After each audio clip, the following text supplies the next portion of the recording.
Salam alaikum wa rahmatullah.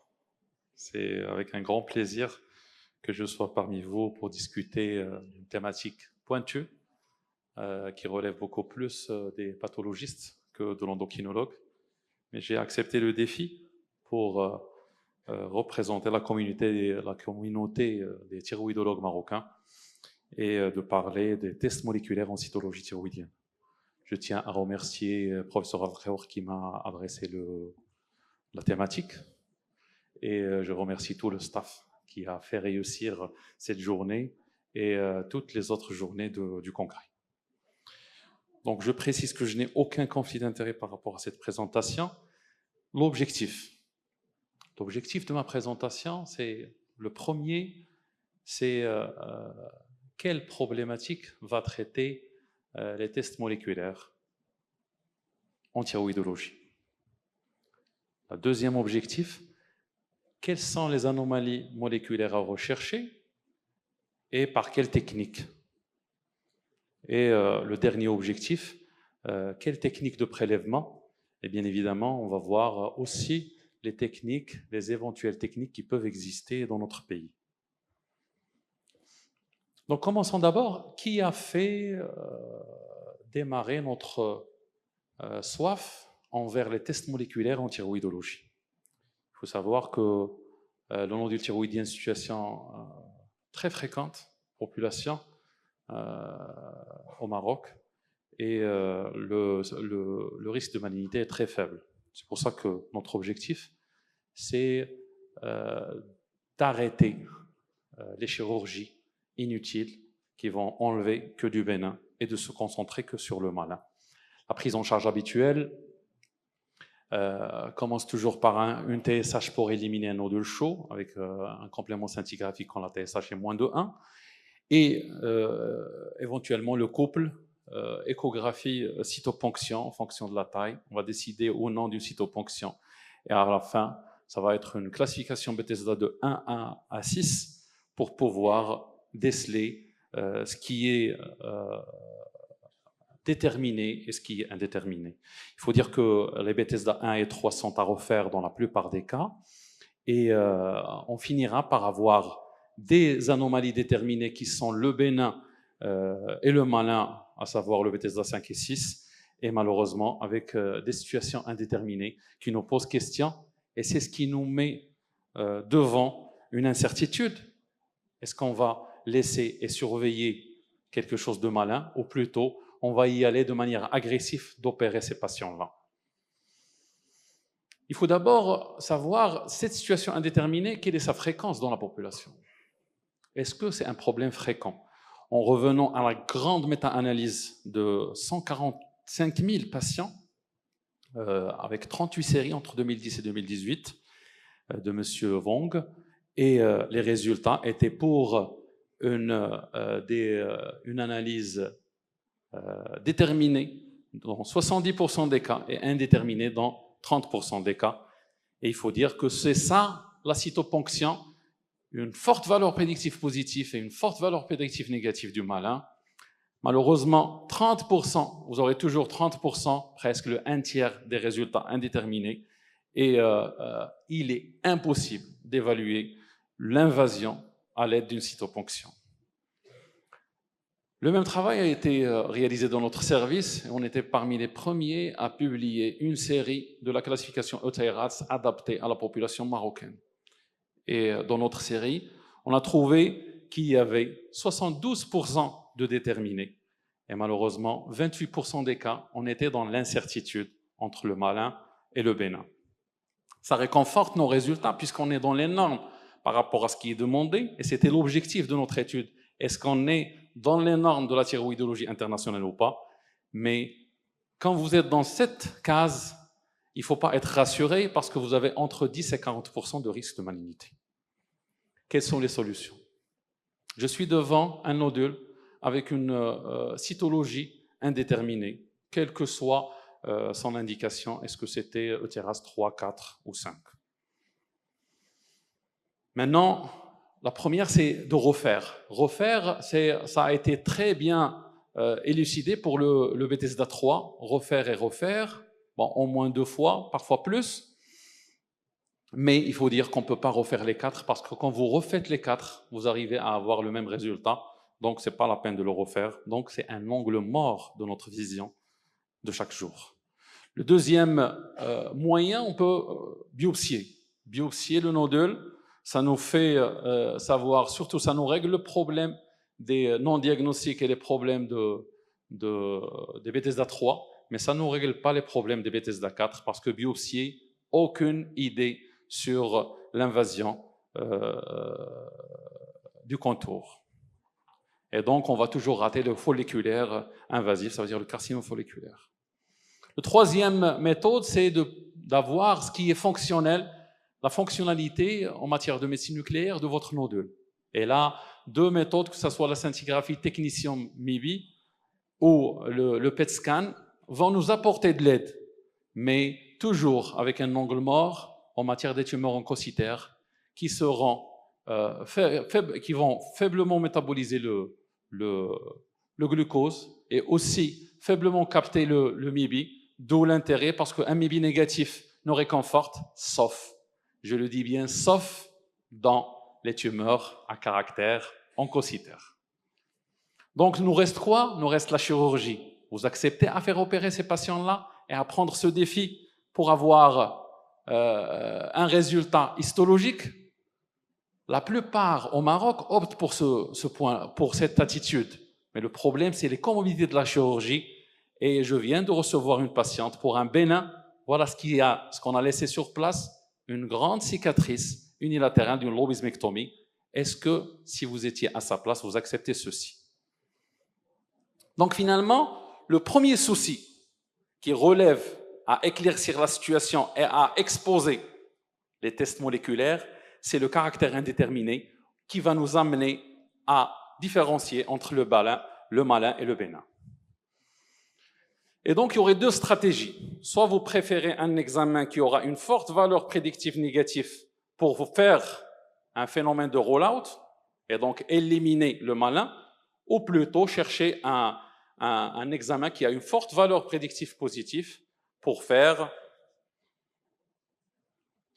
un phénomène de roll-in. Et parfois, même avec la biologie moléculaire, vous serez dans l'indéterminé. Est-ce qu'il y a d'autres apports, à part le nodule à cytologie indéterminée? La réponse est oui. Parfois, il vous arrive à adresser aux chirurgiens les Bethesda 5. Et résultat, est-ce qu'on va les adresser pour faire une lobismectomie ou une thyroïdectomie totale? Et parfois, on adresse le patient qui a 2 cm, 2,5, voire même 3, et on préconise, vu qu'il n'y a pas d'invasion capsulaire, pas d'adénopathie, un geste à minima, une lobismectomie, et après une semaine, on reprend le patient parce qu'il y avait des signes d'agressivité histologique. Donc c'est un malheur. Et donc là, les tests moléculaires peuvent nous dire s'il s'agit d'une forme agressive pour être agressif dès le départ. Et parfois, même dans les indications du curage, est-ce que je peux indiquer le curage à partir des tests moléculaires?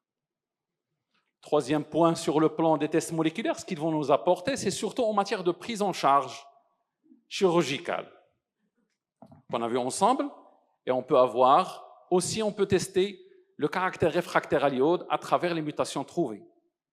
À savoir, la mutation par exemple BRAF 600E, ils sont caractérisés par une résistance à l'irathérapie. Et en plus de ça, actuellement, et vous l'avez vu, on l'a vu ensemble dans les recommandations de l'ADA, il existe des thérapies ciblées et on ne peut pas faire de thérapie ciblée sans études moléculaires. Donc plusieurs champs d'intervention des tests moléculaires, du diagnostic jusqu'à la thérapeutique. Il faut dire que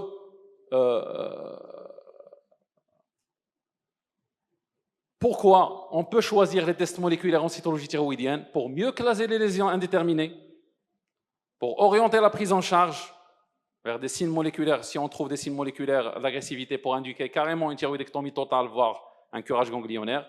On peut prédire la réponse à l'iode 131 et on peut amener à faire des tests moléculaires pour éventuelles thérapies ciblées.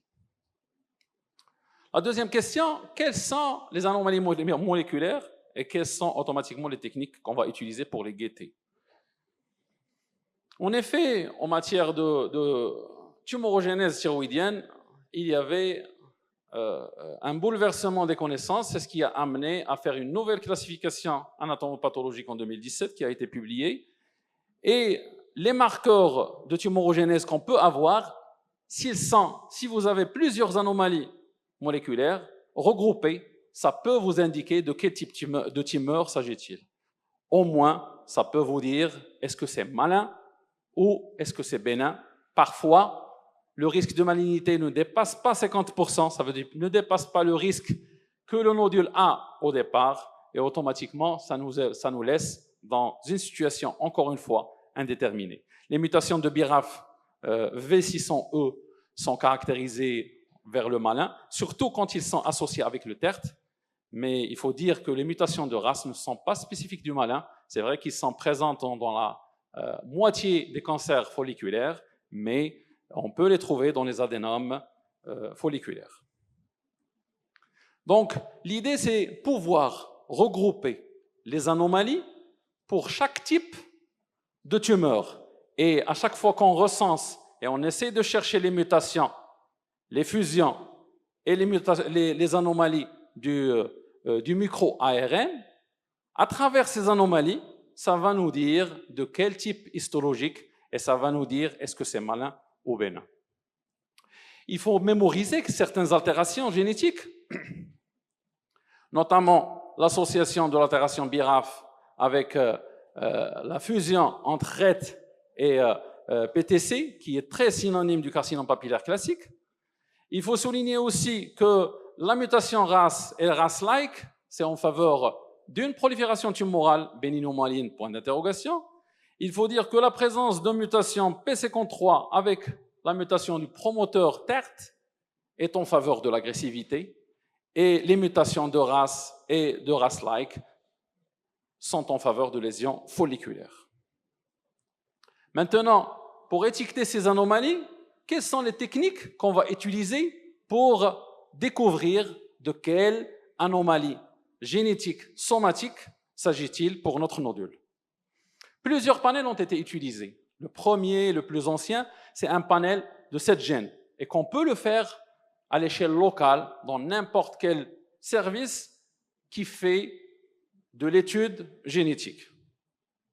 Après, il y avait le développement grâce à la technique séquentielle de nouvelle génération qui permet de séquencer plusieurs gènes en même temps, des milliers de gènes. Ça nous a permis de trouver plusieurs panels qui ont été largement étudiés et on a les résultats sur ces différents panels, à savoir le Tirosec, la Firma, le TIRGEN-Next et le Tiramir, qui est associé au Tiramir, dont le prix que vous le voyez en bas, entre 3 000 et 6 000 $ aux États-Unis. Ce sont des prélèvements des panels américains qui ne sont pas vulgarisés beaucoup en Europe à cause de leur prix. Le premier, c'est le panel de 7 gènes. Et l'objectif, c'est de trouver les principales mutations qui sont associées au malin et surtout les principales mutations qui sont associées au carcinome papillaire classique. Donc, un panel avec 3 mutations de gènes associées à 4 fusions. Et ces 7 anomalies, quand vous le trouvez, c'est en faveur du malin. Quand vous ne les trouvez pas, on ne peut pas exclure le malin et donc on reste dans l'indéterminé. L'impact de cette technique a été largement étudié et ça garde toujours une forte valeur prédictive négative. C'est ce qui nous amène parfois à l'utiliser, surtout pour des hôpitaux qui peuvent l'essayer à l'échelle locale, ceux qui ont de la génétique dans leur hôpital, et à tester la valeur prédictive négative de ce choix de gènes. Et à la fin, déjà dans les publications, on a des paramètres rassurants et on peut l'utiliser à titre indicatif, mais il y aurait beaucoup de lésions indéterminées. Comme il a été suggéré dans cet article, de pouvoir trancher par l'étude moléculaire et indiquer une chirurgie à chaque fois que vous trouvez des lésions en faveur, que vous allez les trouver d'après cette cette analyse dans 70% des cas. Donc, ça permet de détecter 70% du malin et du coup, éviter 45% des chirurgies inutiles.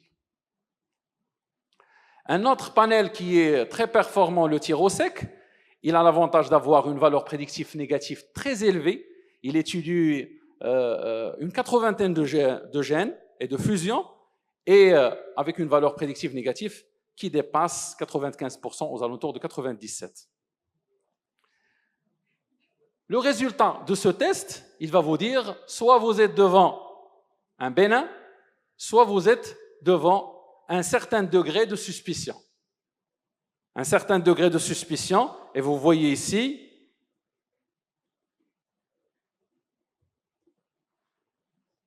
par exemple, vous êtes entre 40 et 80% si vous avez ces anomalies-là, entre 95 et 100% si vous avez des anomalies-là, et avec un faible risque si vous avez ces deux premières anomalies.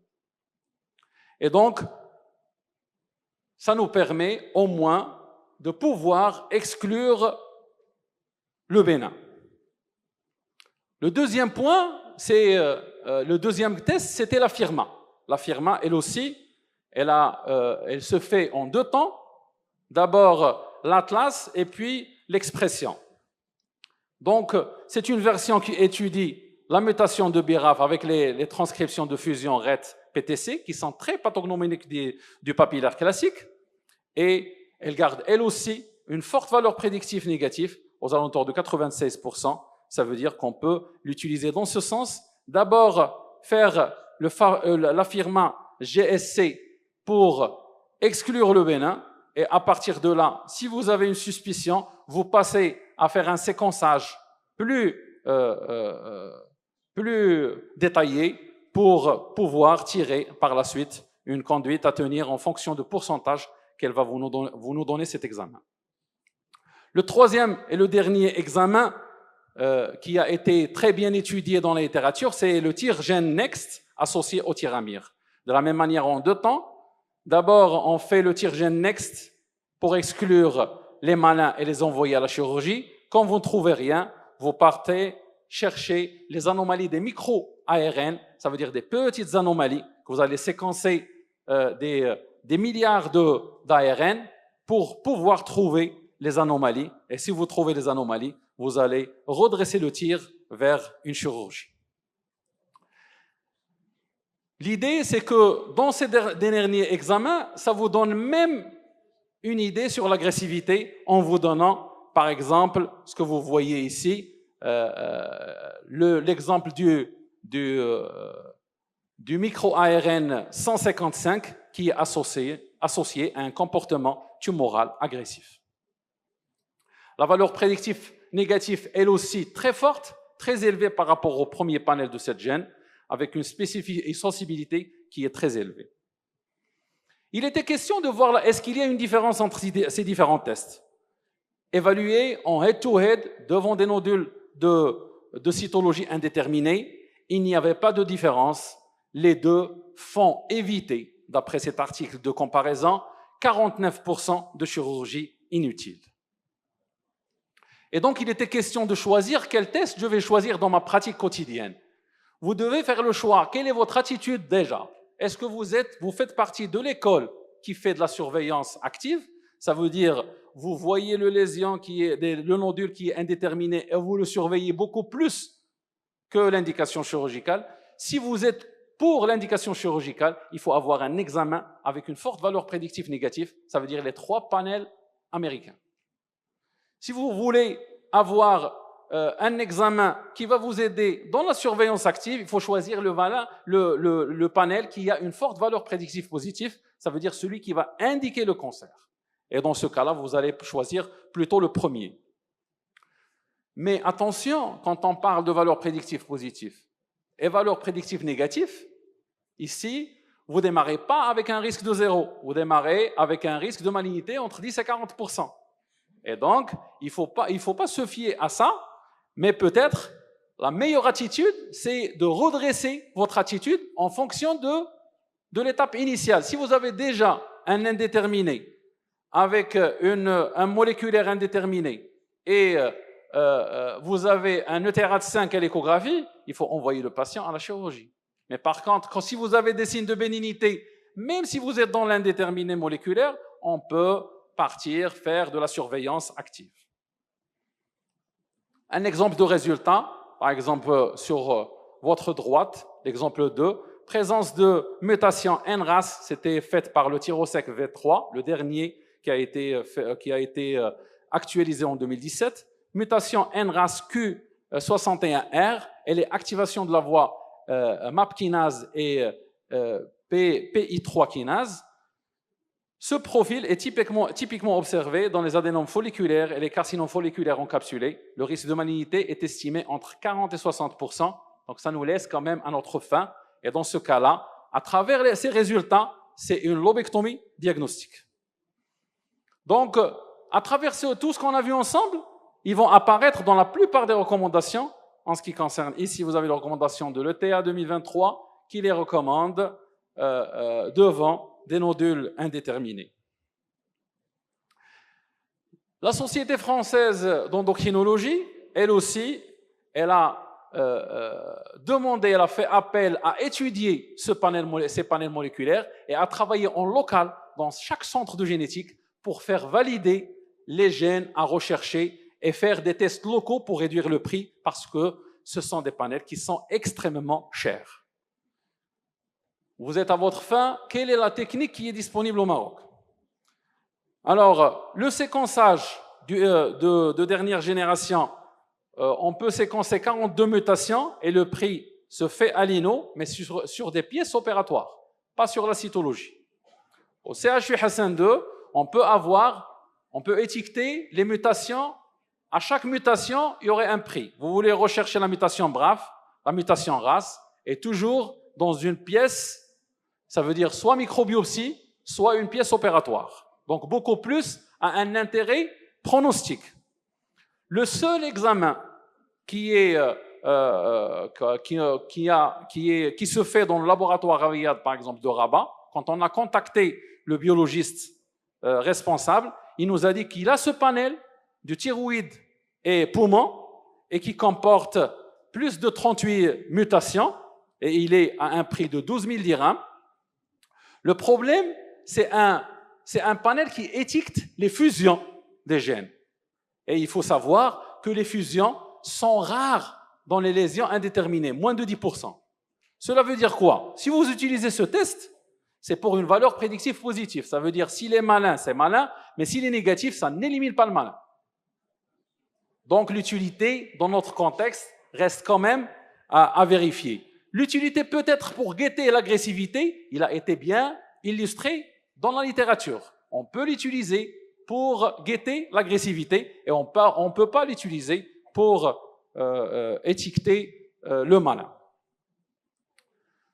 Donc, un autre examen qui est en cours de commercialisation par le même laboratoire pour l'année prochaine, le thyroprint. Alors cet examen, il est bien illustré dans la littérature. Il a une étude randomisée vis-à-vis chirurgie simple et les résultats étaient franchement positifs avec une forte valeur prédictive négative et avec une sensibilité élevée. Il est prometteur, on n'a pas encore d'idée sur le prix et quand on a voulu voir, il est partout commercialisé en Europe, en Asie et dans beaucoup de pays à rendement limité et on se demande s'il sera à moins de 12 000 dirhams, ça va être très intéressant dans notre pratique quotidienne.